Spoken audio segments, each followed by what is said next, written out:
Hello అండి, welcome back to wow women.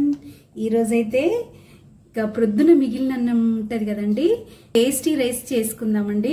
ఇంకా ముందుగా 2 స్పూన్స్ ఆయిల్ వేసాను, కొంచెం నెయ్యి ఫ్లేవర్ ఉంటే చాలా బాగుంటుంది.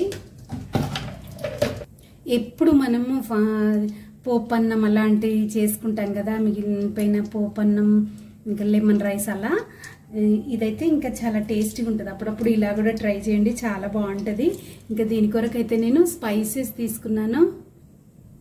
జీరా, కొంచెం బగారా మసాలా, చెక్క, 4 మిరియాలు, లవంగం, యాలకు, కాస్త కాజు, కొంచెం సాజీరా, ఇవన్నీ పోపులో వేసుకుందాం. ముందు పోపు కాస్త వేగింది కదా, ఇప్పుడు పచ్చిమిర్చి, ఒక ఎండుమిర్చి, కాస్త కరివేపాకు, కొంచెం ఒక ఉల్లిపాయ, కాస్త అల్లం వెల్లుల్లి పేస్ట్.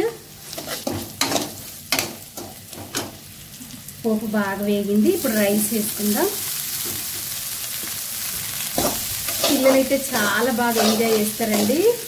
ఇంకా క్షణాల్లో రెడీ అయిపోతుంది, జస్ట్ 2-3 మినిట్స్లో ఈ రైస్ కంప్లీట్ అయిపోతుంది. కొంచెం కొత్తిమీర, కాస్త ధనియాల పొడి, వేయించిన ధనియాల పొడి, బిర్యానీ మసాలా ఉన్నా కానీ ఒక చిటికెడు వేసుకోవచ్చు, ఆప్షనల్.